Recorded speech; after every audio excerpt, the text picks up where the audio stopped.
Ghouls, ghosts, and goblins, it's time for October Vilification Tennis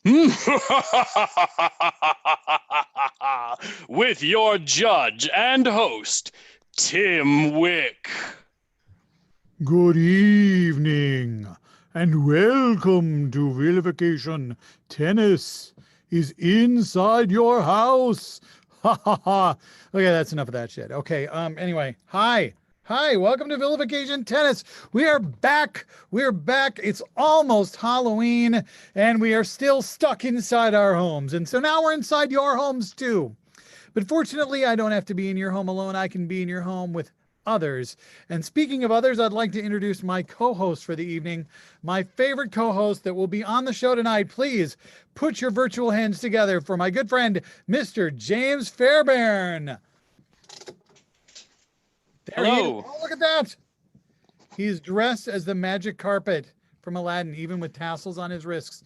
Hello, James. Hey. Good to have you here tonight. Good to have you be I'm very excited co-host. to have the Vilification Tennis coming from inside my house also. I know it's coming in from inside all of our houses. It sounds very, very scary. That's what we're going to do all night. Yeah, just occasionally break into the dollar store spooky voice, right? Mm-hmm. Mm-hmm. Good. So that was a good opening. I'm feeling pretty good about it. Mm-hmm. I'm wondering, we've got some folks out there in Facebook land, some folks out there in YouTube land and Twitch. There might be somebody out there who's never seen Vilification Tennis before. So if there is, I know that sounds hard to believe, that there might be somebody out there watching that's never seen it before. But if they haven't, I feel like we need to do a little bit of an explanation of what we as a show do. And that's what co-hosts are for, to explain really complex things like this. So James, if you could, for our audience right now, explain what is Vilification Tennis. We're terrible people, friends, and we like to point that out for your benefit, education, and amusement. And that's all we're going to do. And some other things, but mostly that. So what you're saying, if I might paraphrase just for a moment, is what we are going to do for the next 90 minutes or so is insult each other. Yes. Yeah. Yes. Inside our audience's house. Ideally. Yes. So that's what we're going to do. And of course, we are going to interact with you folks online. You can put comments in on Facebook Live, and our fabulous online host, Chris, will be happy to relay the most interesting and important of those comments to James, who will share them with everyone else watching this evening. Also, we're going to point out that normally we'd be doing these shows at the Bryant Lake Bowl, where you would pay for a ticket. And what we do with the money that you pay for tickets is we pay our performers. And we don't get to do that in this kind of setting unless you tip us directly.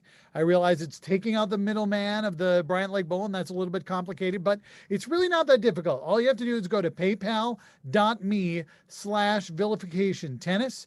You can donate any amount you like. If you donate at least $5, put in the comment that you would like a free virtual Vilification Tennis trading card. You can have anybody who performs with the show in virtual trading card form, including our fabulous interpreter, Claire Alexander. That's right. She has her own trading card, and you can get it for a tip of $5 or more. You just got to put it in your comments, and we will make sure it gets emailed out to you at some point between now and our next show at the end of November. For instance, all of the cards people requested for September were emailed out this morning. So I kept that promise this month. Perfect. So it'll happen again. So James, I think what we need to do, though, now that we've explained how people can pay us for the entertainment that we are providing them by going to paypal.me/Vilification Tennis, is do some Vilification Tennis. Are you ready for that, James? More than. I was born naked. So were we all. You are correct. We are going to bring our performers on stage for the first round of Vilification Tennis. They have some spectacular costumes planned out for this evening. So please, I would like you to welcome to our virtual stage inside your house, Spencer and Kirsten. There's Spencer. Pink. Oh my gosh. Look at how much more work Kirsten did on her costume than Spencer did. Wait. That's not fair. You haven't seen the whole costume yet. Number one, this is really hot. I'm taking it off. Number two, ice climber. Do you have a pickaxe? So, Then why the hell are you even here? All right, there's Tim, yes, people can't see all of your costume either, and they're wondering if you are a choir director. No, I'm there we go. Okay, good. I'm Green Lantern. Thank you very much for asking me to do that. So up against Kirsten and Pink Ice Climber without a pickaxe, Spencer, is the team of Heather and Greg. Oh my goodness. Okay, good. Very nice. Very nice. There, Heather, you are looking less clothed than we've seen you recently. Yeah, I was just being drawn like a French girl. Oh, okay. Well, good. Good. I'm glad to hear it. So here's the deal. We've got two teams. We've got Kirsten and we've got Spencer versus Heather and Greg. Now, we are going to score points in the show, and I want to make sure there is some kind of visual reference when we score points. So I will say point, and I will also hold this red flag right up in front of the camera like that, so you all will see that and know that a point has been scored, and you can stop talking. Now, what I'm going to do, I'm going to give the serve to Kirsten and Spencer. The score is hate. Let's do this thing. Service. You know, Greg's mom is so fat, anywhere she goes is a small business. Turkey is so stupid, she thought polar fleece was a choice. Oh, that's real interesting. You know, Greg's mom is so fat, she's got her own versus Godzilla movie. Spencer, I heard that you got bit by a werewolf on purpose just so you would have plans 3 nights in a row.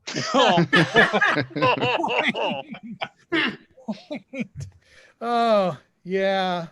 Those were the days. All right. Service. So Heather, I know your eyebrows are supposed to be sisters, not twins, but which one of yours was adopted? So stupid, she thought a warehouse was somebody who turns into a building every full moon. You guys know Greg's wife is so ugly. She once went on a date with the Stay Puffed Marshmallow Monster, and he couldn't stay puffed. You know, we have a blue moon right now, but technically any moon is a blue moon if it'll buy Kirky a drink and tell her she's pretty. Point.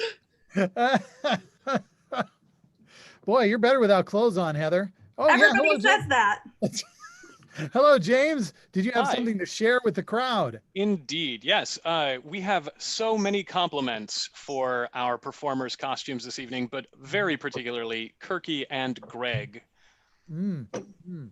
And love for the adopted eyebrows joke was good. very big. We do love adopted eyebrows. Thank you very much. Just All like our regular natural eyebrows. All right, service. You guys know this Halloween is actually going to be pretty normal for Greg. I mean, he's used to kids trying to socially distance after he gives them candy.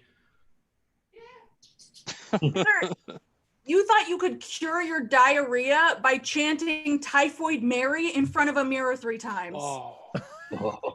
You know, that's really rich coming from the woman who gets her lingerie from Fredericks of Skid Row.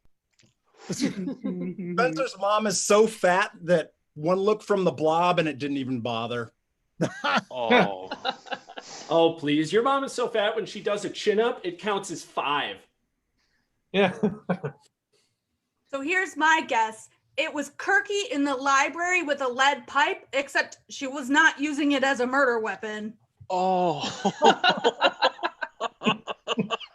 So 80 million people have voted so far, which almost breaks Heather's record for the number of things shoved in a box. Turkey's so stupid that she thought if you said Candyman in the mirror 3 times, Willy Wonka would show up. You guys know Heather's a lot like a good blanket. I mean, really, she's only useful when she's on somebody's lap.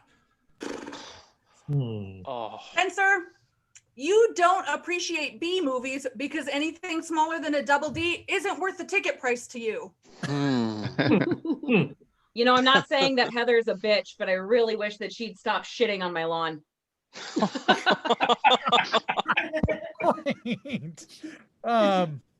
Oh, hi, James. Welcome back. Hey. What do you have to share with us now? We did get a lot of love for the lead pipe joke, and requests for Heather that I think are going to her OnlyFans. Oh, all right. Let's just not honor those requests as we move on and say service once again. You know, Heather here. Oh, wait, who's on? The service you, Spencer. You've been doing this show for more than 2 years now. Wow. Spencer is so stupid. He thought that mittens were baby mats. Oh. Please, you're so stupid you play Duck, Duck, Goose. What? You know, Ed Gein famously had a belt made out of nipples. Spencer, it's really weird that you donated 3 of your own.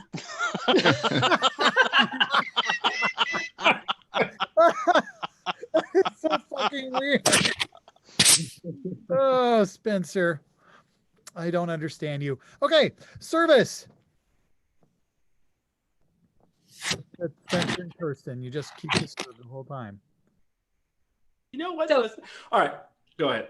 After watching Amy Coney Barrett get pushed through despite having no qualifications and nobody really wanting her, I think I finally understand why Heather's on cast. Oh. Turkey is so racist, she has a separate bucket for her chocolates. Oh. You guys know Heather here is such a slut. She's gone down in movie theaters more times than the Titanic. You know, Kirky is so stupid she thinks a hacksaw is just for killing bad writers. So Spencer, maybe be careful. You know, Greg is such a slut. He can tie a cherry stem in a knot with his butthole.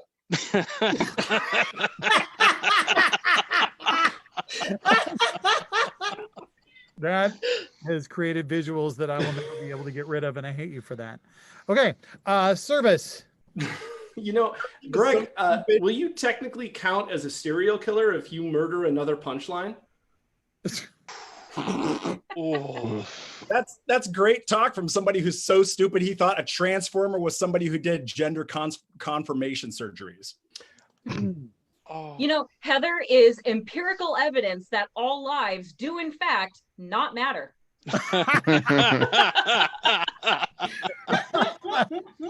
Point. Oh, hi, James. Welcome back. Hello again. What can you help us with? Well, our friends in the audience wanted to remind Spencer, helpfully, that he has been doing the show for 7 years. Wow. And now they're just arguing vehemently about Goose over Gray Duck. So, Okay, Stacey, I know that was you. Spencer, been doing the show almost 7 years. You are almost old enough to vote. So congratulations on that. now, Greg, I don't want to throw you off your game, but you do have a super fan of yours who is watching this for the very first time. Oh, nice. So well done, Greg. Thanks for getting us one new audience member. That's more than the rest of us have done combined. Service. Kirky, your mom is so fat that Dracula bit her neck and all he got was pudding. Oh. You know, Greg's mom is the reason that they have to say one size fits most.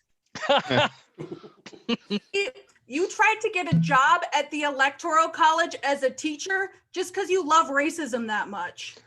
Oh. You guys know Greg has absolutely no interest in COVID-19. Now, if it were like COVID-10, COVID-11,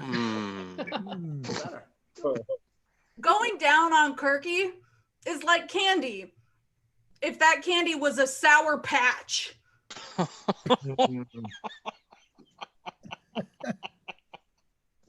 And just like a really bad horror movie, Greg's sex life relies on jump scares. Oh.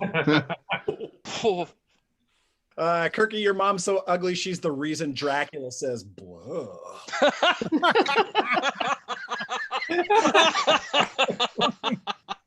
I always wondered about that, to be quite honest. Okay, service to Kirky and Spencer, like always. You know, sex with Heather is a lot like a Biden-Harris ticket. It is nobody's first choice. You know, John Wayne Gacy's last meal was a bucket of original recipe, French fries, 12 jumbo shrimp, and a pound of strawberries, or as Spencer's mom calls it, an afternoon snack. You know, Heather took her dog to get euthanized and was real confused when he didn't come back a puppy.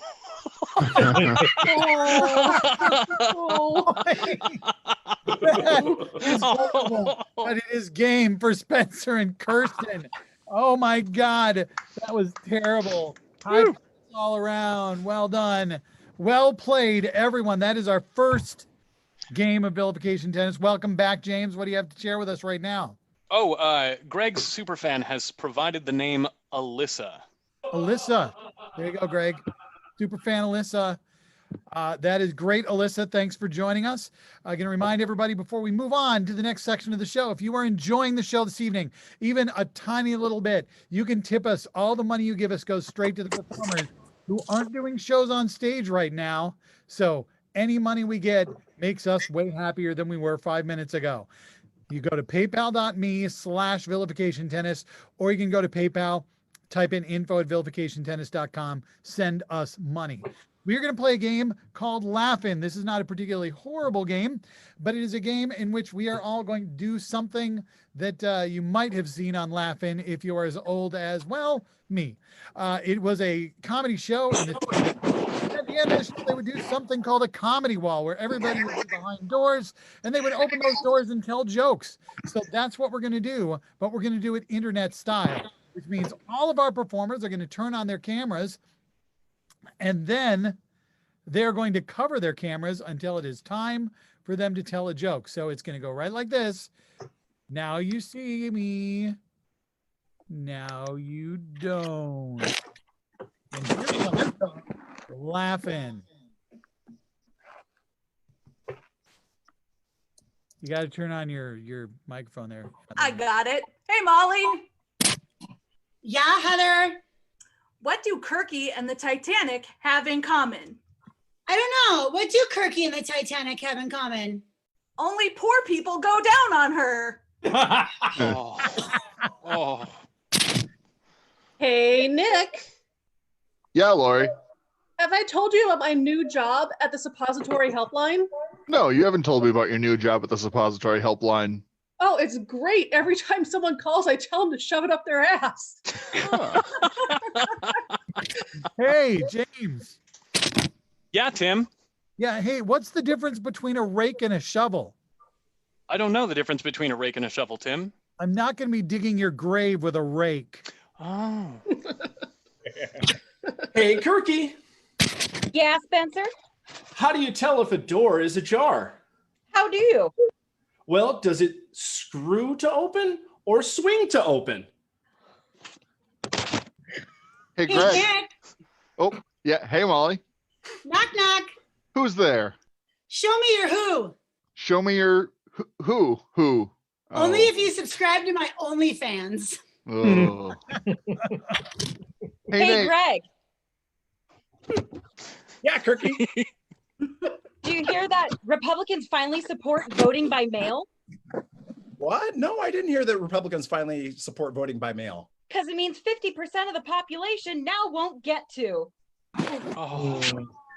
Hey, Nate. Yeah, Nick. What did the guy say when he got caught masturbating to an optical illusion? I don't know. What did the guy say when he got caught masturbating to an optical illusion? It's not what it looks like. Hey, Spencer. Hey, what? Knock, knock. Who's there? Daddy. Daddy who? See, Nick, I told you he wasn't mine. I could have had a Hey, father. Heather, Yeah, Lori. have you read the book about the immortal dog? No, I haven't gotten to check that one out yet. Oh man, it's impossible to put down. Oh. Hey, Heather. Yeah, Molly, what's up? Knock, knock. Who's there? Hunter Biden. Hunter Biden who? Hunter Biden is time until the deer show up. Hey, Nate. Yeah, Nick. Knock, knock. Who's there? Daisy. Daisy who? Daisy me rolling. They hating. Hey, Greg, Yeah, James. what's the difference between a mossy blacksmith and a ghost with diarrhea? What is the difference between a mossy blacksmith and a ghost with diarrhea? One shoes his peat, the other poos his sheet. Hey, Tim, Yes, Lori. what has 4 legs and goes ah? I don't know. What does have 4 legs and goes ah? A sheep with no lips. Hey, Molly. Yeah, Heather. Knock, knock. Who's there? Ghost. Ghost who? Go stand in traffic because nobody likes you. Hey, Kirky. Yeah, Nick? Why did the chicken cross the road?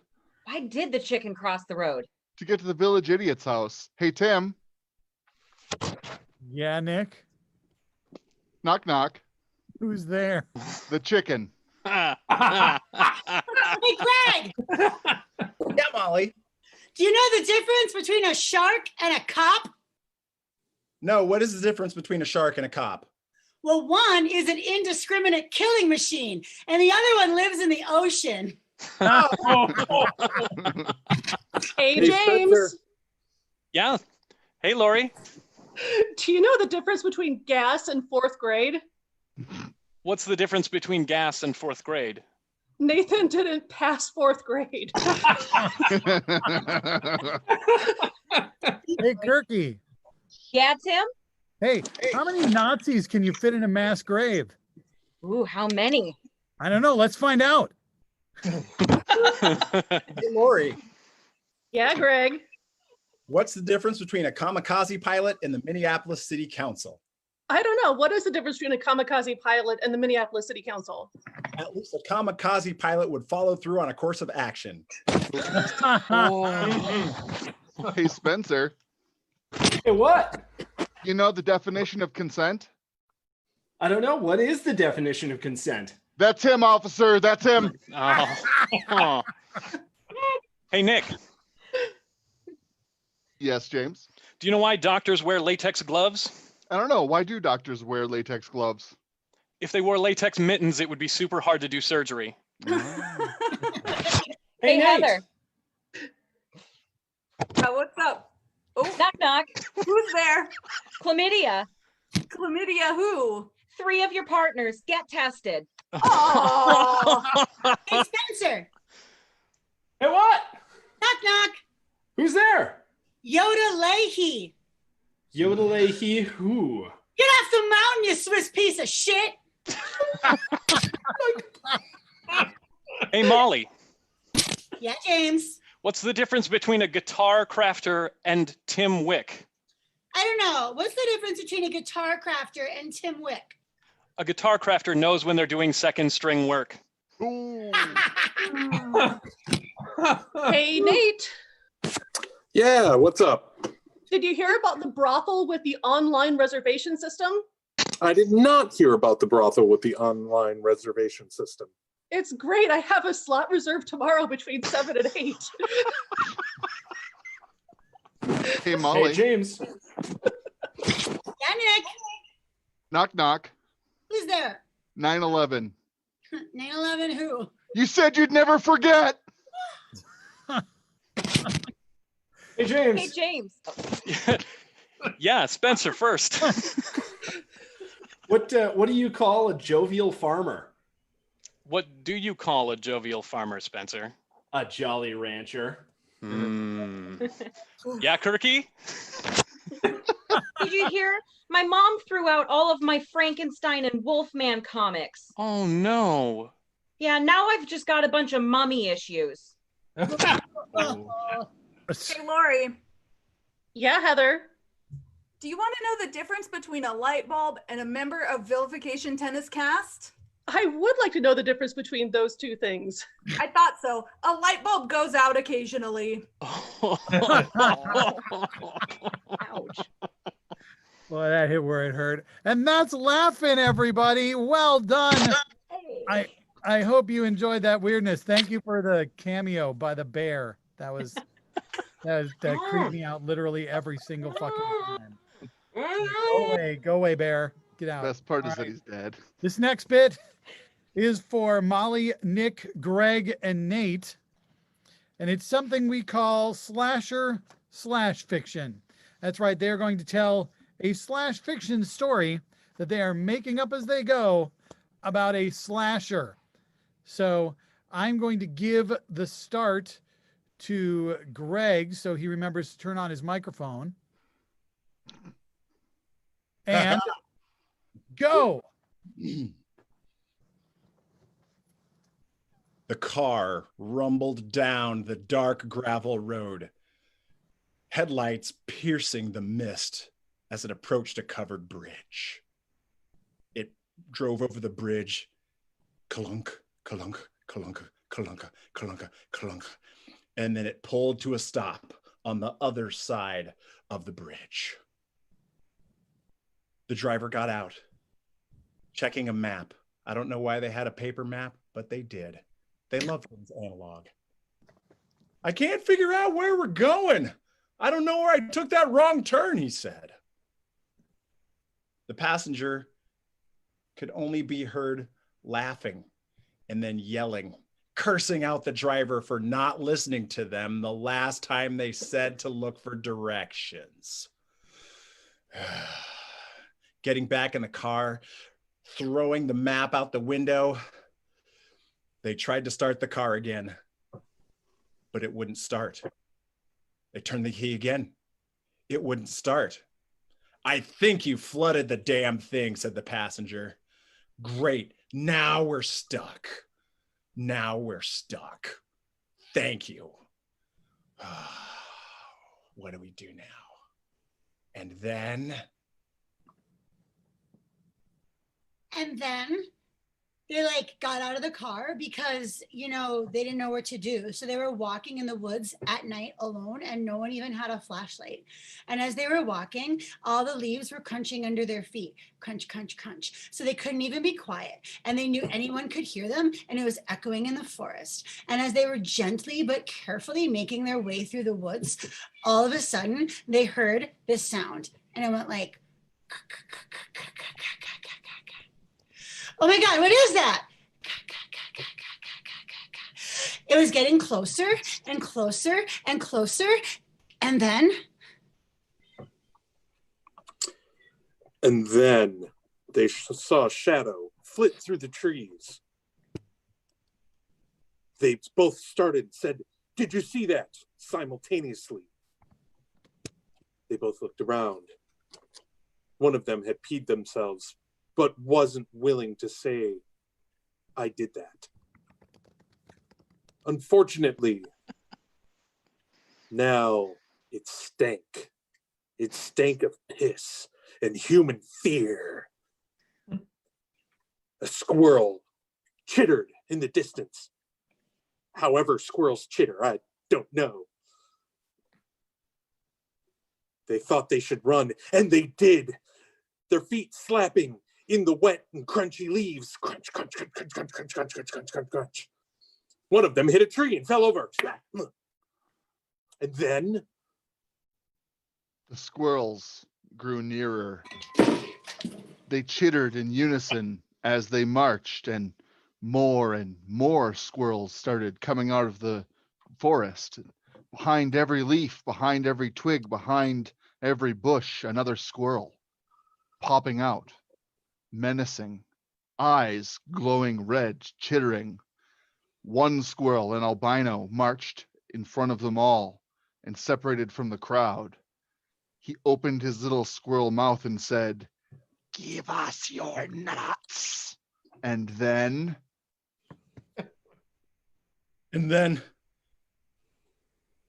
the traveler's eyes grew as big as saucers. No, no, no, I don't have any nuts. I don't have any nuts. We ate them all. We ate them all. And the passenger said, no, look. And down on their shirts, they could see crumbs, little bits of those thin shells that cover peanuts, those little brown woody looking pieces that cover Brazil nuts, the little tiny pieces of walnuts kind of stuck in the arm hair. Oh, those squirrels could smell each and every piece of those remnants of those tasty legumes, and they were thirsty for protein and human blood. And then the squirrels started biting, and they bit like all over, and they were biting on the neck, and they were biting all over the legs. And then it was even worse because like you realize that squirrels are super dirty, and like they're probably carrying all kinds of germs. And so like the girl, she was like panicking because like you don't want germs in your blood. So they started to run. So they ran away, and they're like faster than squirrels, so they did get away. But then all of a sudden, out in the middle of the road, there was a guy, and he had a big chainsaw, and then they screamed. The girl turned around and ran because she's smarter than the guy. The guy stood there. The chainsaw descended, biting into his shoulder. Nom, nom, nom. Wait, no.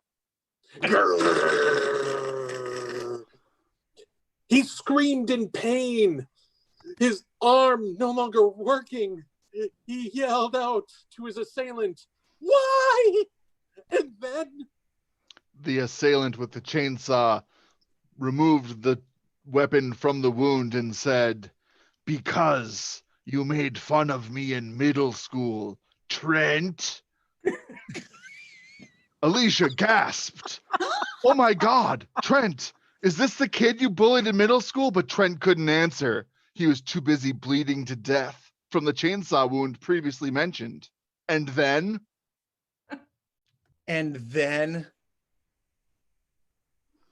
I forgot her name.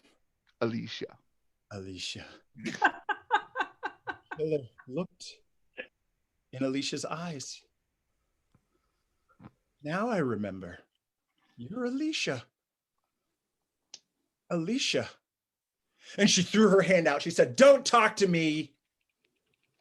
"This is exactly what's wrong with cancel culture," said Alicia. You're always jumping on people. Said, "Why not give people a chance to redeem themselves?" And then the killer revved up his chainsaw and he said, "I tried to talk. I said stop and you didn't listen. Trent didn't listen. And now you want chance for redemption? Screw you!" And he bore down on her shoulder with the chainsaw. "Yeah. Cancel this," he said. "Cancel this."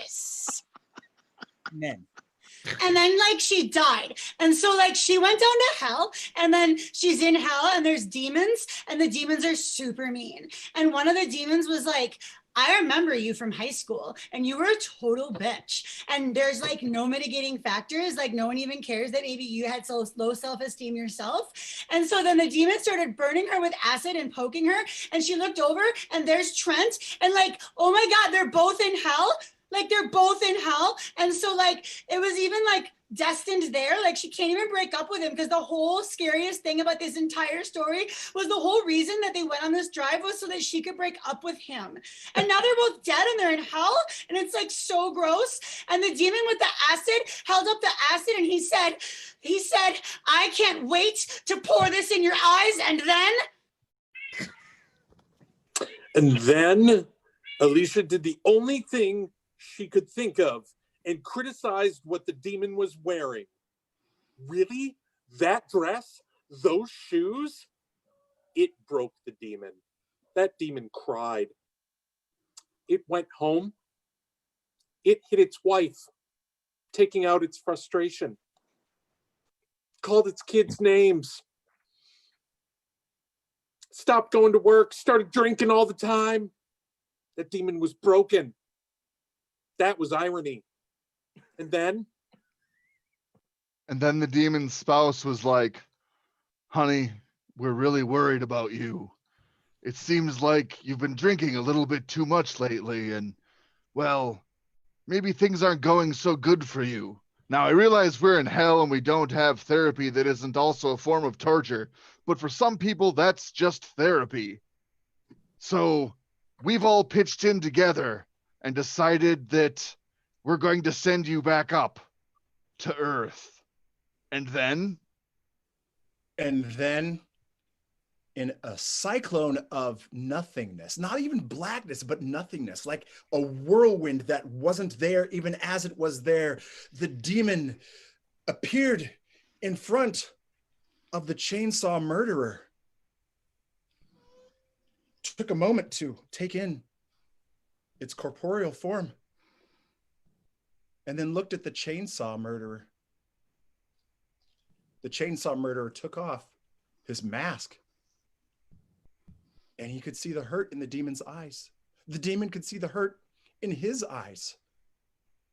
The demon said, "You too?" All right, that's it. Right there. That's a great ending. I mean, it's a cliffhanger. We didn't get to the weird sex stuff, but I'm sure it was coming. And that was super weird. Thanks to all of you for a great slasher/fiction story. James, do you have something to share with us before we go on? Yes, the audience wanted to let us know that Greg knows a disturbing amount about squirrel nuts. The audience is also enamored with Claire's chainsaw expression, and somebody asked if Trisket is allowed to help with the story. It's too late to find out, I guess. It is. But thanks for asking. Well done, everyone, with the slasher/fic. We are going to move on to a game called Escape the House. This is for everyone.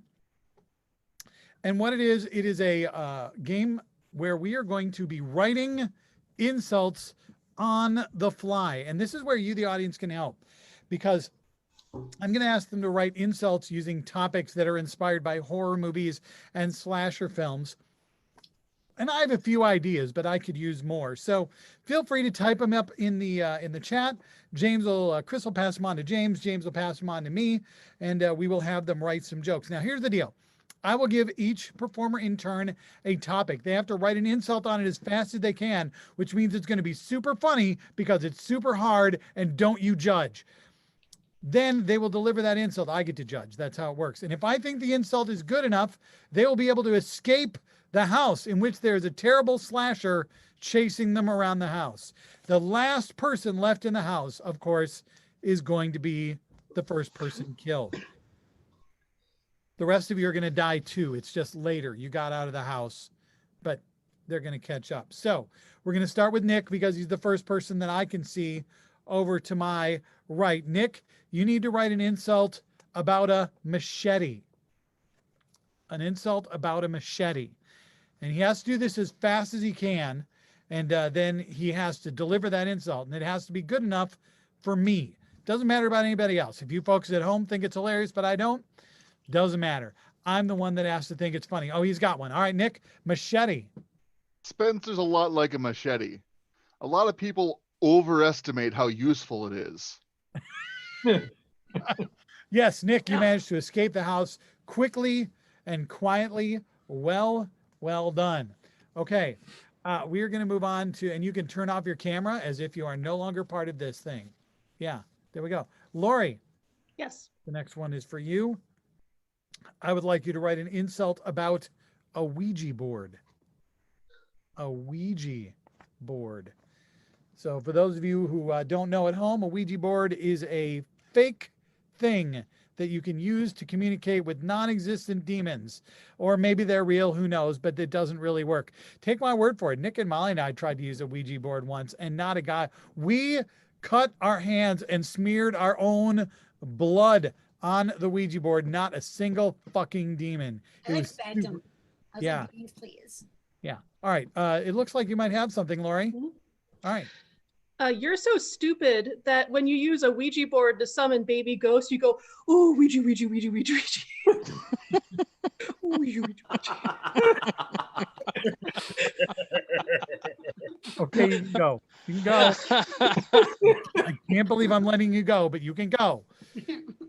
Kirsten. Kirsten, I have a suggestion from the audience that I'm going to use candy corn. You need to write an insult about candy corn, not just candy, not just regular candy, but candy corn, which is not the worst kind of candy. The worst kind of candy is those horrible peanut butter kisses in the orange and black wrappers. I don't even know where you get those fucking things, but they are gross. All right, what do you got for candy corn, Kirsten? You know, Heather's husband is a lot like candy corn. I actually don't mind him in my mouth. God damn it, you're all doing well. So Kirsten, you have escaped the house as well. Greg, it is up to you to fail while others have succeeded. Otherwise, this is going to go on. This isn't going to go on very long. We're going to go for you with squirrels. This is not an audience suggestion. That might surprise you to learn. Nor is it something I wrote down on my card at the beginning of the night. It's just something that came to my head, sort of right last minute. Squirrels. I'm fine. That wasn't a COVID cough. Squirrels is your topic. And for those of you that don't know what a squirrel is, I guess you're from what, New Zealand? Is that where there aren't any squirrels in New Zealand? I think. COVID. What? There's no COVID there, not squirrels. There's no COVID, but there are squirrels. So maybe the two are related, except they aren't because there are squirrels here. And we got all the fucking COVID. We've got so much COVID. Amazing. Just COVID everywhere. Okay, I need a squirrel insult from you, Greg.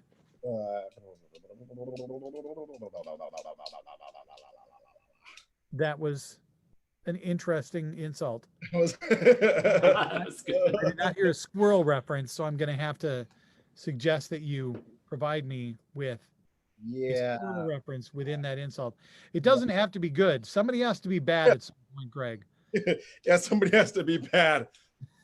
Wait, I know how this slasher thing works. Well, I might as well fulfill my destiny.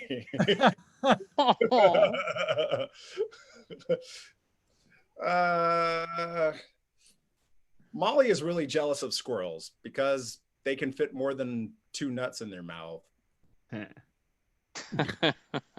That was not bad, but I said I was going to keep you, so I'm going to keep you because it's just arbitrary anyway. Spencer, I have another suggestion from the audience that actually coincidentally I had written down earlier tonight, so feels like a moment of synchronicity. Your topic is the Necronomicon. The Necronomicon, which is a book that appears in the Evil Dead movies, and I think there might be a Lovecraft reference in there, probably, I don't know. It's human skin. The book is bound in human skin. It has a face on it. Yeah. It is the Necronomicon. That's what it is. Nate's love life is so dead, not even the Necronomicon could bring it back. Oh. Okay, that was all right, but you're going to stay. Greg, you're staying too. You don't get to turn off your camera. You're stuck here. Okay, Heather, another great audience topic for you. Your topic: chainsaws, or just one chainsaw. A chainsaw, multiple chainsaws, doesn't really matter. It can be as many chainsaws. It could be 6 chainsaws. It could be a non-certain number of chainsaws. Just a chain or a single chainsaw. All right. What's your joke about however many chainsaws you're thinking of? Molly is so stupid that she thought that chainsaw was the past tense of chain C. It's good.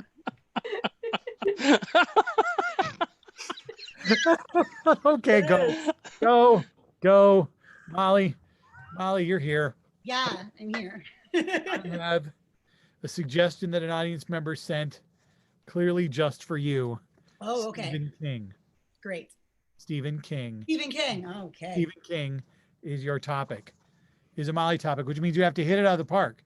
I Because if know. you, 'cause No when you pressure. do a softball Yeah. like that, But also, it has to be something that you're gonna think is funny. Yeah. Yeah. yeah, I mean, it's not Yeah. not really in a good shape. Hello. Yeah. Yeah. Okay. Right. Okay. Cool. Greg's so boring. He might as well be Cujo. Oh, That was not bad, but I'm gonna make you stay anyway. Yeah. No, All I right. had a feeling because it wasn't funny. Yeah. All right. Nate. Yeah. Topic. Mhm. Yep. Bees. Bees is your topic. Bees. All right. I'm Bees. not talking about the letter. I'm going to make that really clear. We're not mhm. talking about the letter B or a number of the letter Sure. B. It is actually the insect. Bees. It looks like you have something. Yeah. Greg is so stupid. He thought bees wouldn't be so extinct if they dressed better. So having vertical stripes rather than horizontal, making them more attractive. Okay, well, it took a really long time to get there. And oh. I don't know if you know my style of comedy, but Nate's staying. Greg, we move back to you. We're going to try and keep you from being the first person killed. So let's go with a topic that has been given to us by an audience member. Your topic is peeps. Peeps. We're moving back into the Halloween treats category. If one can consider peeps treats, much like if one could consider candy corn treats, which I don't know that we could, but in this case, we are talking about peeps. So any insult about peeps. Peeps, of course, are marshmallow covered in sugar. So really fluffy sugar covered in more, less fluffy sugar. If you've ever tried toasting a peep over the fire and eating it in a s'more, it does not work. So don't do that. Don't do that. It's a bad idea. It's not something I've ever done. It's what I've heard. I've seen YouTube videos on it. It's not me personally. I would not have done that sort of thing because when I was 12, already knew it was stupid. I did. Already know it was stupid, and I didn't. Oh, looks like Greg is ready. Thank goodness that we don't have to listen to my not story. Greg, you're insult about peeps. Molly's idea of a peep show is just skewering these little marshmallow bunnies and then recreating Watership Down. Oh shit! Okay, you can go. You can go. You got out of the house. You're not the first one to die. Fuck. All right, Spencer. Spencer, I'm going to give you one that I wrote down. It is demonic possession. That's right, Spencer. I need you to write an insult about demonic possession. If you need an inspiration, right over next to you, or maybe not, she might be, I don't know where she is on your screen, but on mine, she's right next to you. It's the demon Alexis Rose. And I need you to write an insult. It doesn't have to be about her, but she's like inspiration. That's the idea. So an insult about demonic possession. Any time is what we're looking for. So I don't have to vamp. Molly is so thirsty. She actually likes getting possessed by demons because it means she gets to have something inside her. Okay, so Molly, we're just going to go with cannibalism for you. Cannibalism. Cannibalism. The act of eating another human. Spencer's so stupid, he thinks the Donner Party is a family of reindeer going out to eat. That was a very deep cut, and I liked it, but I didn't like it. No, Nathan. Yeah. Nathan, I want you to write an insult about black cats. Black cats. Black cats. Or familiars. Black cats or familiars. That's an audience suggestion, by the way. Thank you for that suggestion from the audience. Yeah, thank you so very much for that. Yeah, look at that. Nathan's loving it. You did great. Whoever audience member gave that to us. We're loving it right now. Cool. Yeah, what do you got? Spencer, you're a lot like a black cat. It was really hard to get you adopted. All right, it's out of the house. Well done. Well done. All right, that leaves Spencer and Molly. You're the last two in the house. So what I'm going to do is I'm going to give you one subject. Each of you has to write an insult on that subject. Whoever wrote the best insult will get out of the house, and whoever wrote the not best insult will remain in the house and be killed by the slasher who looks a lot like James. Just so you know. That's awfully embarrassing because he's not very scary. Look at him. He's not very scary. So here's your topic for the final round. It is blood. Blood. B-L-O-O-D. I realized when I said that you probably had no fucking clue what I just said. So blood. It is what Dracula sucks because he's a vampire, and that's what vampires suck, according to legend. In case you weren't sure, they suck blood. So whoever actually, like makes eye contact with me in that sort of looking into the camera kind of way will have something. Clearly, Molly does not have anything yet. Spencer never makes eye contact, so I will never know. Oh, look, Molly's got something. Give me your blood insult, Molly. Spencer's so stupid. He thinks only werewolves get their moon blood. Okay. I got you there. Okay. Sure. Spencer. I'm glad you did. You just have to do better than that, Spencer. It's not. Good luck, Spencer. It's not a high bar. Got a pun. It's you're an acrobat. You should be able to get over this. Let's see. If you turn on your microphone. If you turn on your microphone, you could do it. Got it. All right, there we go. Molly's so bad in bed, she can't be O positive. She must be O negative. Okay, Molly, you won anyway. Well done. All right, Spencer, you will be murdered by James in just a few minutes. So All right. you have that to look forward to. If Molly, anybody wants the video of that, go to my OnlyFans. Molly has escaped. Well done. And speaking of Molly having escaped, we are moving on to a game called Final Girl. And this is for everyone, but it looks like James might have something to share before we do that. I do, in fact. The audience has let us know that there are, in fact, not squirrels in New Zealand. They're considered an invasive species. I thought it might be, but thanks. Okay, thanks for that detail from an audience member. I bet it was Eric. Okay, Final Girl. This is how it works. This is for everybody. You are all the final girl in a horror movie. And what that means is you are being chased down by a serial killer. I'm going to give you the location where that serial killer has chased you down. You need to explain how you murder that serial killer, how you take out that serial killer in that location, and then deliver a final quip before you limp away wearing only a single high heel.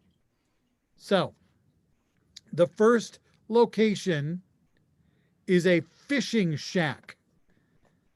You are in a fishing shack, and you are in there with a slasher. Yes, Heather.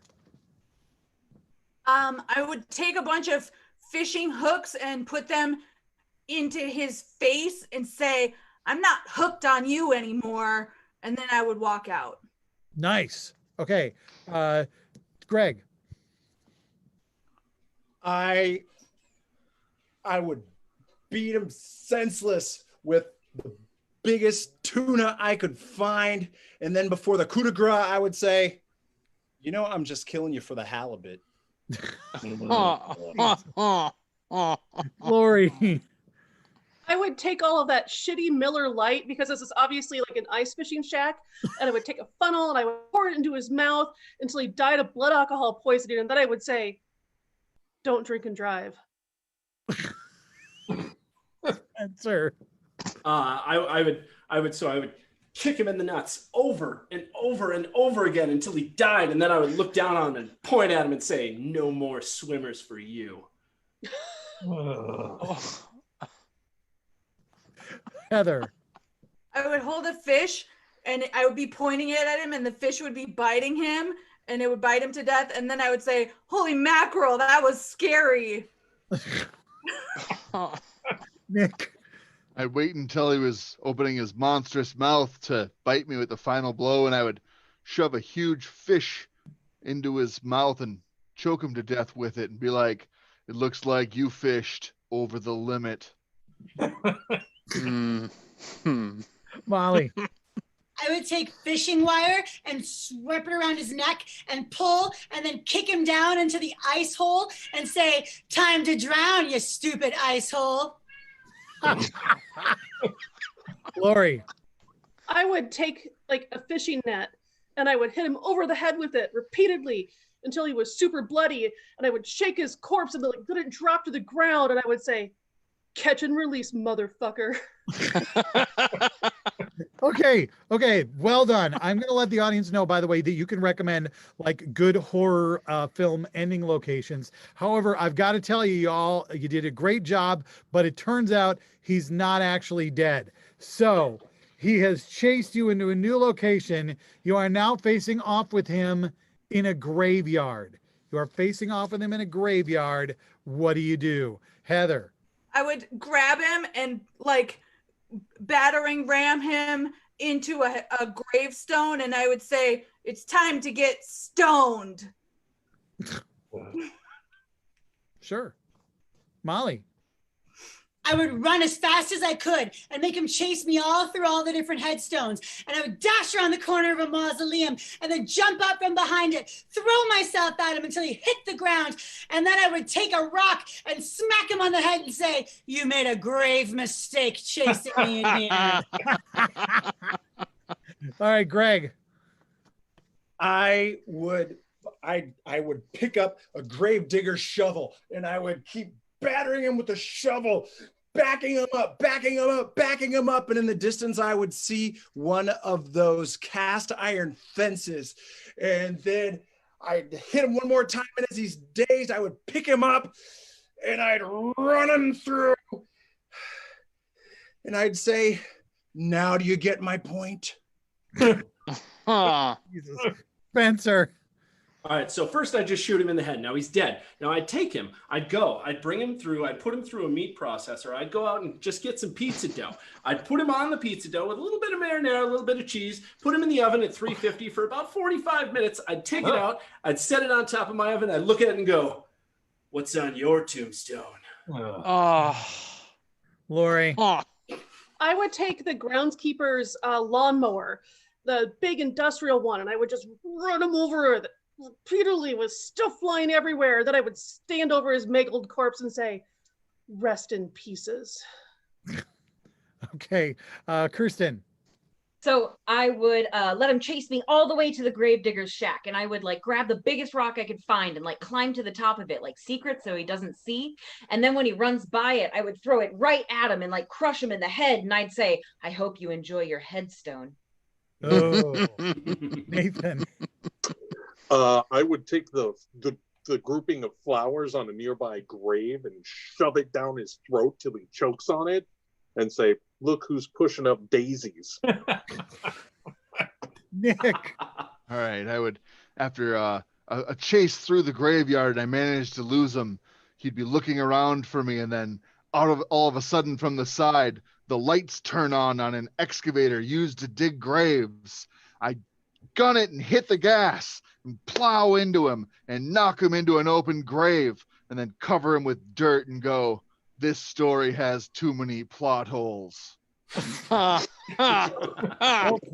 you've done it. You've defeated the killer, except you actually haven't. He's not dead at all. He gets up and he chases you into an audience suggestion, which is a cornfield. You are now in a cornfield with this same mangled corpse of a serial killer. Molly, what happens next? So we're running through the cornfield, and I'd like turn around and I just push him as hard as I can, and I say, "Leave me alone, you fucking stalker." Heather. I would start peeling off his skin, and that's really scary, so I would be crying a lot the whole time. But then when it was done, I would be like, "Shuck you!" I don't like you anymore. Greg. He would be chasing me through the corn, and I would find a scythe, and I would sit there and wait, and then I would chop his legs off. And as he was sitting there, just writhing in pain, I'd say, knee high by July, and then cut his head off. Nathan. I would lead him into a trap of migrant farm workers who are armed. And as they descend upon him, I'd say, "Go Huskers!" All right, we're just not even going to pretend that even happened. Kirsten. Okay, so I would lead him into the middle of the cornfield, and I would go that way, and then I would go that way, and then I would go straight, and then I would turn, and he would be lost. He would not be able to find me. He'd never be able to find his way out. He'd actually starve to death. And I'd say, I hope you were amazed. This is, I went one too far, but I'm going to try and rescue it by going to Spencer. So I would bring him into the cornfield, right? And I would make a pair of nunchucks out of two corns, and I would just beat him to death with it. And as he's laying on the ground bleeding out, I would say, "I'm all ears." Right, that's getting better. But Nathan really feels like he has one. Okay, Nathan, I will let you do this before we move on. What do you I'd take a running jump and fold my legs and hit him with my knees, and I'd go, "How'd you like that? How'd you like my knees?" My knee. Oh. You know what? Fine. God damn it. Okay, so you managed to defeat him once again, and you're walking away still on your one high heel when he rises from the dead and chases you again into another audience suggestion. He has chased you to the Renaissance Festival grounds. Any Renaissance Festival grounds. I mean, but if it's not the Minnesota one, the audience isn't going to know what the fuck you're talking about. So totally your call on that. Spencer. All right. I look at him. I look around at all the people. I turn around and walk away and go, "You're going to get COVID." Okay. Molly.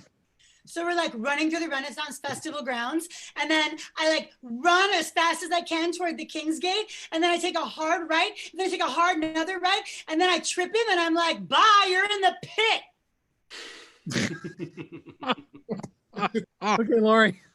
Okay. So I'd run him around and I would feed him all of the really terrible food there, like all of the turkey legs and all of that crap that's really overpriced. And because it's Corey, there'd be a whole bunch of like stuff in his nose, and he would just keep running and running until he had to blow his nose really hard, and he vomited, and I'd stand over him and I'd go, puke and snot. Kirsten. So I would run him into the feast, and I would grab one of the forks off of one of the plates and turn and like stab him through the face, and he would die. And I'd say, "I guess you had bad manners." Nick. All right. So he's chasing me through the Renaissance Festival grounds, and I get to safety services, and I report him, and they do nothing. And so then I run and I find another safety person, and I report him, and they do nothing. And then I run and I run. He's chasing me, and he's almost got me. And I find like the owner of the festival, and I tell him about this guy trying to kill me, and he does nothing. And then eventually I lead him into where the horses are, and I manage to I trip and I fall, and I grab some of the jousting equipment, some of the knight's equipment, and as he's about to descend on me to kill me, I stab him through the heart and go, "I've just about had enough of you." Wow, that was a long way to go for that. Spencer. All right, so I'm going to take one of the wooden benches, and I'm going to wait for him to round a corner, and I'm just going to hit him in the face with it. And he's going to fall on the ground, and I take the bench, and I'm just going to hit him all over. I'm going to break every bone in his body. He's just be a mangled corpse on the ground. And I'm going to look at him, and I'm going to go, "Don't worry. They'll still give you a contract, but it won't have any money." Lori. Okay. So I would hire him on to be an entertainer for the season, but I would be on a volunteer contract. He wouldn't get any money, and therefore he couldn't feed himself or have like a roof over his head. He would just starve to death, and then from having no food and being exposed to the elements. And then at the very end, I would stand over his corpse, and I would say, "Good job. Here's a food book." We're working through some shit here. Nathan. I'd bring him to one of the JC beer places and let the JCs beat him, and I'd say, "Oh, now you do something about predators."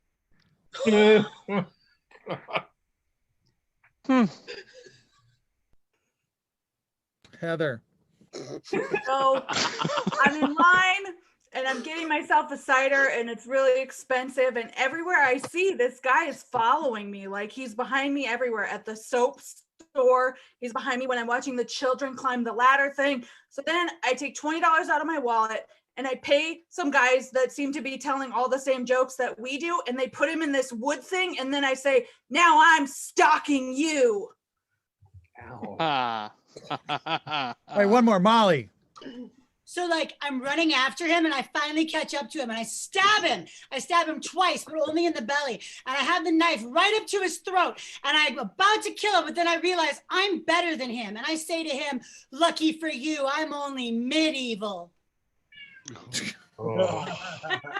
And that is the end of the serial killer until the next movie. That was Final Girl. Thank you all for playing.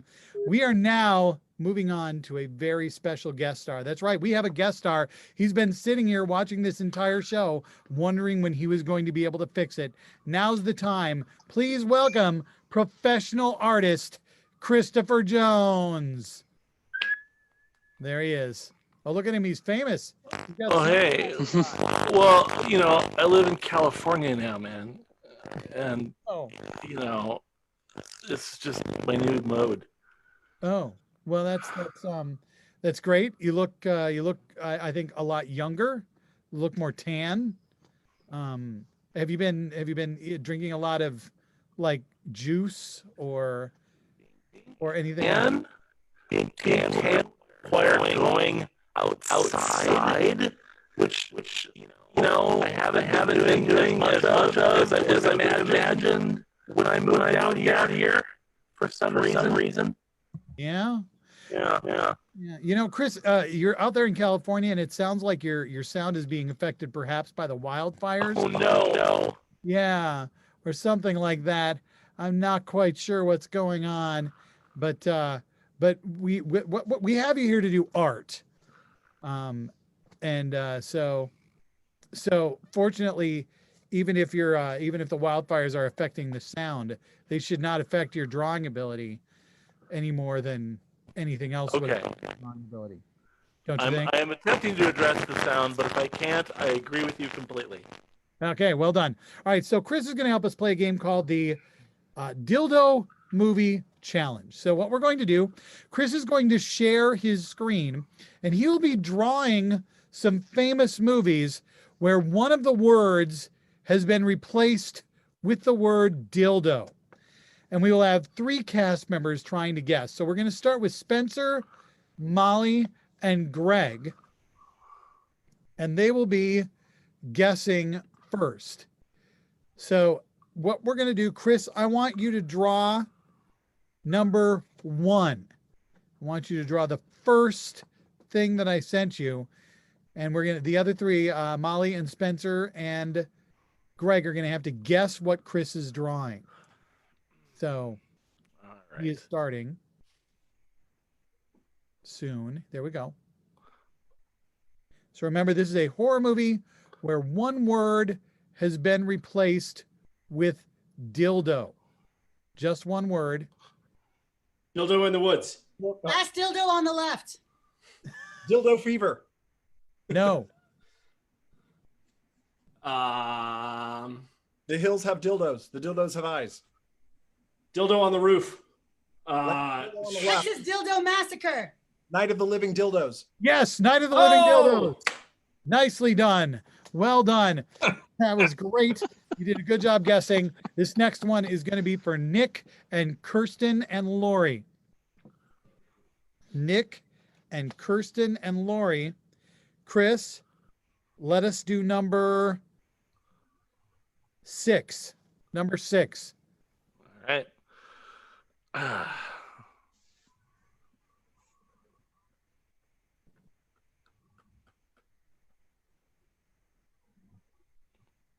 Dildo juice. Beetle dildo?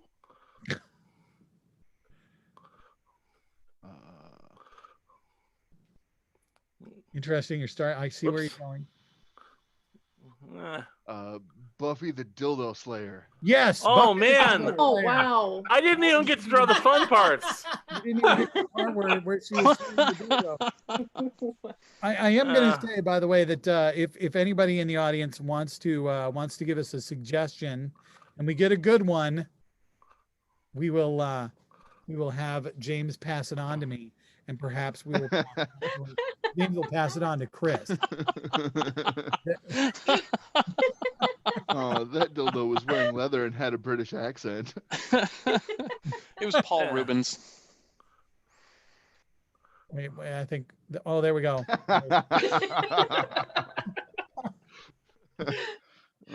Okay, that's great. Right Chris, in the we're gonna main have you go vein. back. These have been pretty easy. I think we need to do something harder. I know. Yeah. So we're gonna do Nate.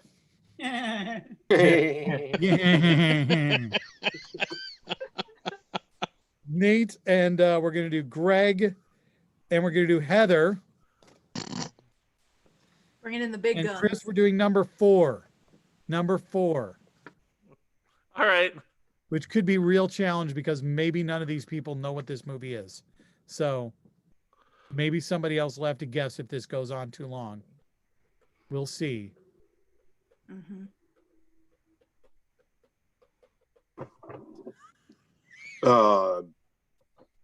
Dildo of the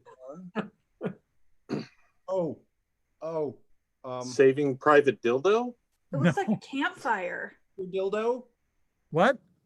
The wicker dildo? Yes, the wicker dildo. Oh, that's what Yes, the wicker dildo.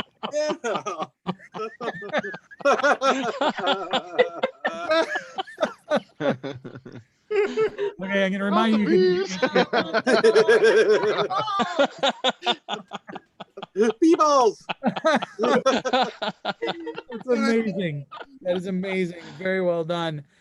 Chris, we are going to move on to, and if an audience suggestion comes in, James, you want to send that to Chris if you think we get a good one, and let me know that you've done so. But for right now, we're going to go on to number 5, Chris. This is number 5. The players are going to be Molly and Nick and Spencer. So here's number 5. Whenever you're ready, Chris. And done. All right. Nope. Too much. Too much. There we go. Harry Potter and the The Chamber of invisible Dildos. dildo. Yes, the invisible dildo. Thank you. Thank you. Thank you, Nick. Thank you. Well done. Thank goodness. That was a joke that would have only worked if somebody had gotten it. But okay, we are going to have our next guessers be Kirsten, Greg, and Nate. And this will be our final one. Chris, I want you to do number 7. All right. Let's see here. I need to set my pen back to black. Hold on. All right.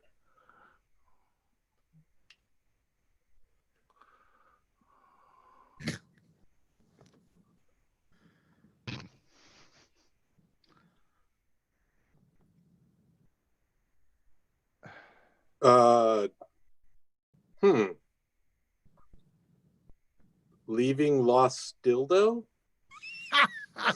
No, it is not leaving. Oh, okay.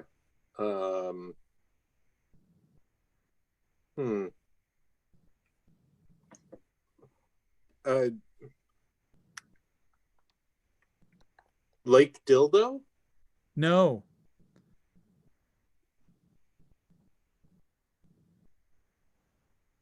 Creature from the Black Dildo? Yes, that is correct. The creature from the black dildo. Well done. That's a Well wonderful played. likeness. And that's the last one we have for today. Chris, thank you for joining us for basically just drawing penises. I really You Oh my are God. Yeah. Go ahead. Oh, I was just gonna say you were so welcome, and it was delightful. And I'm sorry that you don't think this went as well as some of the other segments because it was short. It went great, Chris. It's just Okay. The last two we had left. If I remind you, we had the dildos have eyes, which had already been guessed by somebody for something else, and we had dildo juice, which had already been guessed It's true. It's else. true. So we'll have to be less predictable next time. yes, I guess we will. We will have to do this again. It's been great to have you join us. We are going to call you Hollywood Christopher Jones from now on. So everyone, thank you for Hollywood Christopher Jones fitting us into his tight schedule. I know he's probably got a premiere to go to somewhere. I had time to do one thing today, and it was either this or vote. And oh no! Oh. Well, I'm so glad that you made the choice you did, except goddamn it, Chris. Thank you so much for being here. He might join us at the end of the show, or maybe he's got to go do something important in Hollywood. I wouldn't blame him if he did. Chris is leaving as we move on to a game we call Costume Contest, where we will invite audience suggestions. What I'm going to do is I'm going to read off to all of our performers the names of famous people or places or things. And what they have to do is come up with a costume that they can wear that would scare the shit out of that person, place, or thing. These can be real or fictional, but we're going to start with something real. I need you to come up with a costume that would scare the shit out of Gwyneth Paltrow. Something, yes, Molly. An egg for my vagina. Like I'm a vagina egg, but I'm made out of a non-organic material. Whoa, that would be pretty fucking scary. Okay, Kirsten. Oh no, I'm the FDA. Okay, Nick. I don't know how you would do it, but I'd dress up as peer-reviewed science. Ooh. No. You don't have to explain how you do it. You just have to do it. Just tell me what you're dressing up as. That's great. Good answers.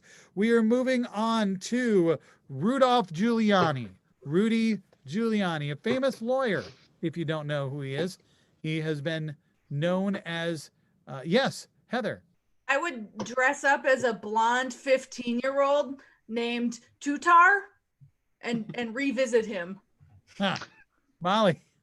I'm the onboard dating of a laptop computer. Lori. I'm the spirit of journalistic integrity. Spencer. I don't know how I'd do it, but I would dress up as accountability. Kirsten. I dress up like 2 9/11s. We're stopping right there. I have a recommendation from the audience for the debate fly. The debate fly. For those of you that don't remember, that was the fly that landed on Vice President's hair during the vice presidential debate. Lori, what are you dressing up as? I would dress up as Donald Trump's hair. Molly. I'm Mike Pence's giant dandruff. Nick. Mike Pence's wife, who I believe her name is Mother.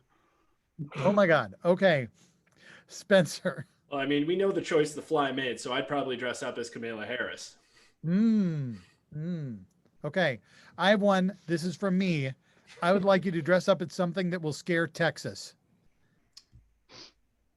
Yes, Spencer. A bigger Texas.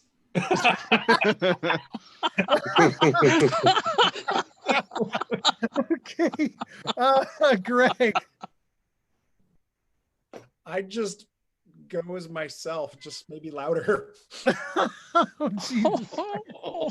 Okay, Heather.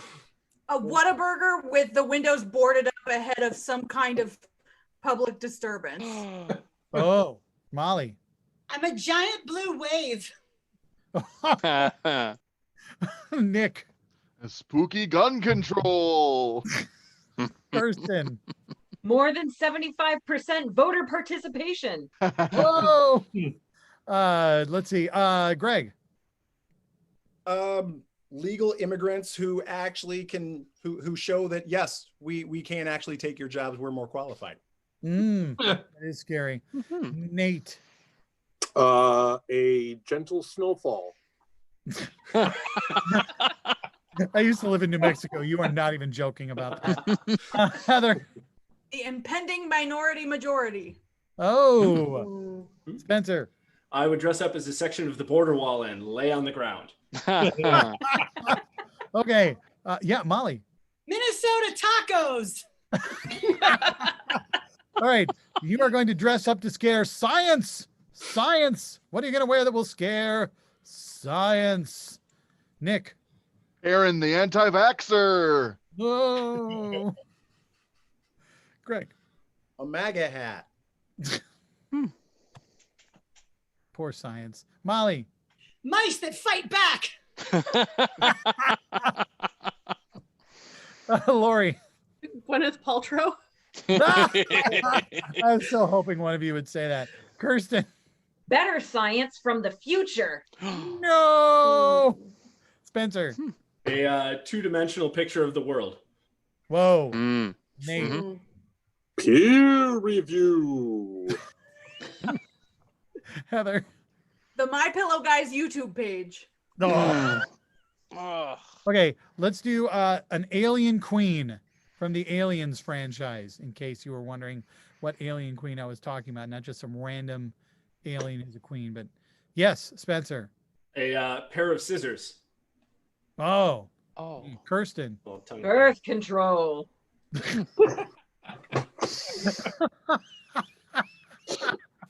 All right, that's as far as we need to go on that. To be totally honest, I think we need to move on to another idea. I had a Daenerys Targaryen.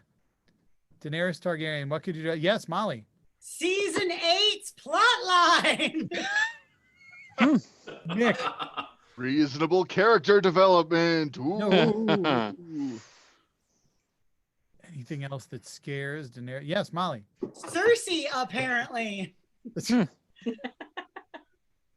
Okay. Yes, Spencer. I would dress up as a modest outfit. Okay. One more. We're going with, this is an audience suggestion, the Founding Fathers. Dress up as something to scare the Founding Fathers. Molly. Hamilton on Broadway. Ah! Heather. A woman with agency. Oh. Kirsten. The founding fathers' slaves. Nick. The European Union. Molly.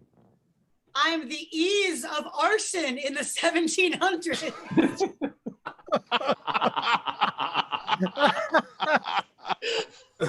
And that is costume contest.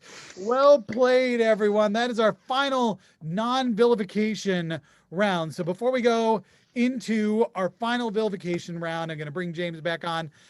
James, I wanted to bring you back on to remind everyone that if they're enjoying this show, and I hope they are, because I certainly have laughed a lot, and that's why they're here, that they can contribute money to Vilification Tennis performers by going to PayPal, either going to info@vilificationtennis.com, entering that in and sending money that way, or paypal.me/vilificationtennis. I think on our webpage, vilificationtennis.com, there is also a handy dandy little tip jar button that you can click on that makes things easier, even though really you're just sending money to PayPal again. So, I mean, it's all just fucking PayPal, right, James? So far, yeah. Yeah. So that's what we got. Do we have any audience comments or anything that you would like to share with us before we move on to our final Vilification Tennis round? The audience did love having our special guest draw dildo movies. So that was a gigantic hit, or at least, you know, a modestly priced, and affordable, maybe mid-range. One might say they were vibrating with excitement. One might, but and I did. So thanks for sharing, James. We are moving on to our final round of vilification. Thank you for joining us. By the way, if you're watching us online, we sure do appreciate it. We will be back together again in person someday, but today is not that day, and it won't be that day next month either. But someday we'll be back together again. But for now, it is time for our final round, and that features the team of Nick and Lori. versus the team of Molly and Nate. Wow. All right. I'm going to remind both teams that I will score points both verbally and with this flag to let you know when a point has been scored. I'm going to remind both teams the serve stays with the side like the whole time. That never changes. That's just kind of how the rules work. And the serve side that is going to be staying with it is Molly and Nate. Molly and Nate have the serve. The score stands at 8-8. Service. Nick's wife is like OJ's glove, a tight fit. You know, that costume is the closest thing that Nate will come to actually getting inside a beaver. Lori's such an anti-Semite, she won't watch kaiju movies. Nate sounds like something you open with Acrobat Reader, a PDF file.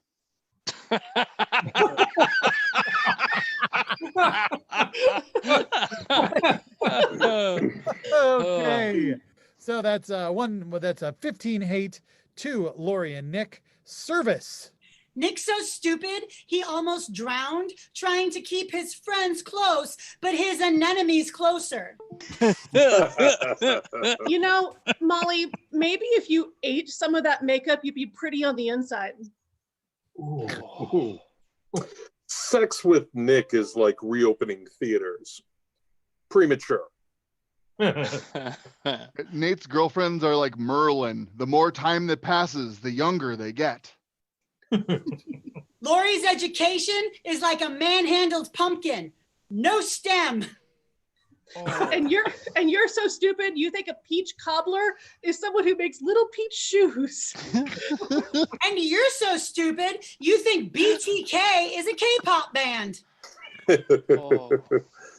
Molly, you're so stupid. If you were a book by J.K. Rowling, you'd be Harry Potter at the University of Phoenix.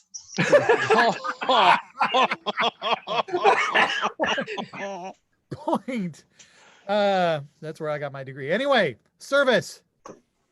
You know what snow in October and Nick's fat mom have in common? Sudden heavy falls. Butterfinger is not only Molly's favorite candy bar, it's also how she got bacterial vaginosis. That's real funny considering your fat mom put out a Craigslist ad and it read W4 M&Ms. Yeah. My wife is so old. Yesterday, she actually tried to pay for groceries with a check. Nick, your mom is so fat, even Pennywise couldn't make her float. Oh, man. Nate, not having your hairline wants to have anything to do with your face. It's really interesting. Lori's dye job is covering the old gray sadness on her head, which is also what her dress is doing.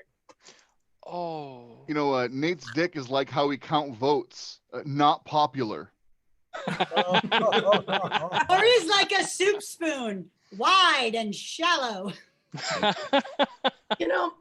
Molly here told me that if she knew the world was going to end tomorrow, she would make love to her husband until the very end. And I don't know about you guys, but I don't think it's really nice to let Nick die of boredom like that. Thank you. Nick was such a loser as a child, even Chucky wouldn't play with him. Yeah, they call Nate's dick Leviathan, and not because of its size, but because it's a Jewish myth. Riddle me this, Lori. What fucks on 4 legs in the morning, 2 legs in the afternoon, and 3 legs at night? Anyway, close your curtains.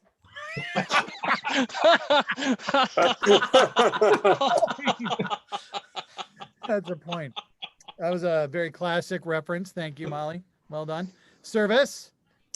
Diabetes is the last thing I'm worried about Nick giving kids on Halloween. I've heard that there are more germs and bacteria on your kitchen work surfaces than there are on your toilet. Molly, for fuck's sake, stop shitting in your sink. Lori, your mom's so fat her favorite food is chicken nougats. Uncle Fester isn't just a member of the Addams family. It's also an accurate description of how Nate got herpes. Lori's stripper nickname is Hitler because of all the Poles she's ruined. You know, Nate's tattoos. Point. Wow. Okay. Well, I'm going to get a letter about that. Okay. Service. Lori's so stupid. She thinks that Chick-fil-A is a fancy French girl. You know, everyone watching this, if you're looking for a slutty costume, something to dress up on for Halloween, you want to try dressing like Nate's paycheck because that barely covers anything. Boy,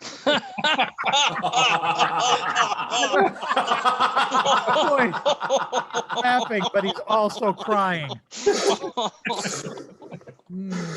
Okay, service. Lori, your mom is so fat when she gets raised from the dead, she's going to be a skeleton. You know, the tattoos on Nate's arms means that he used to make people nervous. Now he just makes them lattes.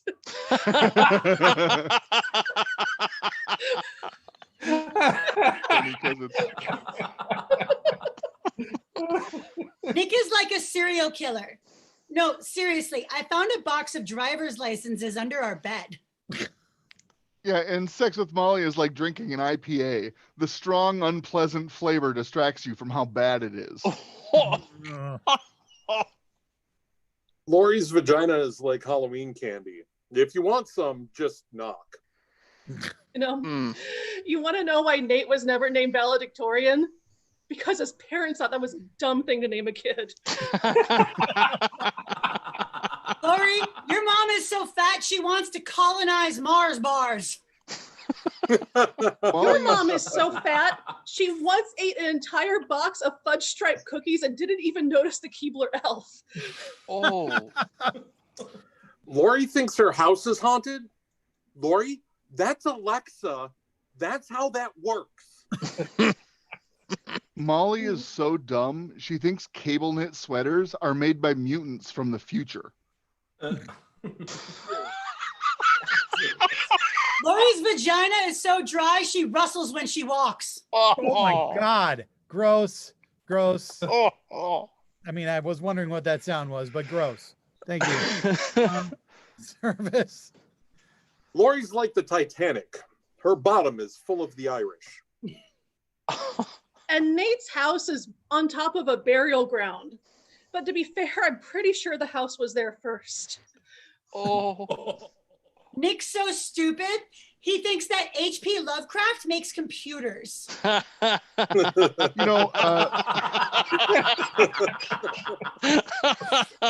know, Molly works for a company that's like NASA in that they've hired at least one Nazi. And Nick is so stupid, when he got into a pumpkin fight, he yelled, "Engored!" If I Know What You Did Last Summer was about Nate, it would just be an hour of him crying while masturbating.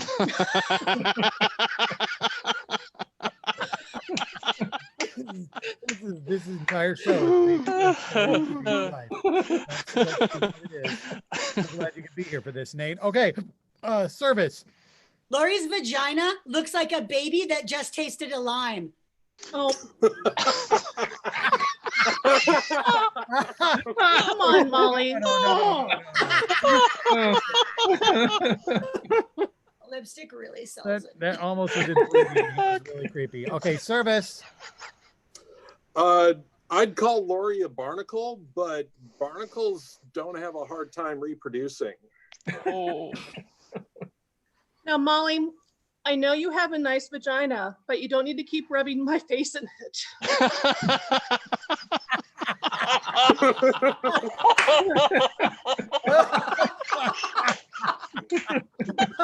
Okay, that is game to Lori and Nick.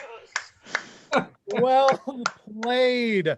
that is our final round. It has been a great show. I hope you've all enjoyed. High fives to all of you. I'm going to bring James back on along with everybody else who has performed tonight. You've all done a fantastic job, including, of course, Claire, who's done all the interpreting. Hollywood Chris Jones right there. There he is. Thanks for coming back. Thanks for all your fabulous artwork. Thanks for all your great jokes and also the other things that you said. James, do we have any final thoughts to share from our audience? No, they might be too busy laughing, Tim. Well, I don't blame them. That's what I was doing. So again, I'm going to remind you, if you enjoyed the show, we have a PayPal, paypal.me/Vilification Tennis. I'm going to remind you whether you watch our show, if you watch shows online, every performer in the country can't perform on stage right now. This is what we have. So please support it so it keeps happening. The Twin Cities Horror Festival is going on right now online. It happened tonight. It will also be happening tomorrow night. Go check that out. Find performances online and support artists. It is super, super important in a time like this that you keep doing that if you can afford it. And if you can't, I hope you just had a good time. Thanks for joining us tonight. I hope you have a great Halloween tomorrow night. It's going to be a full moon. Going to kick ass. Thank you to all our performers. We are out of here. Boom. Now we're going to just turn off our... I need to turn off my camera.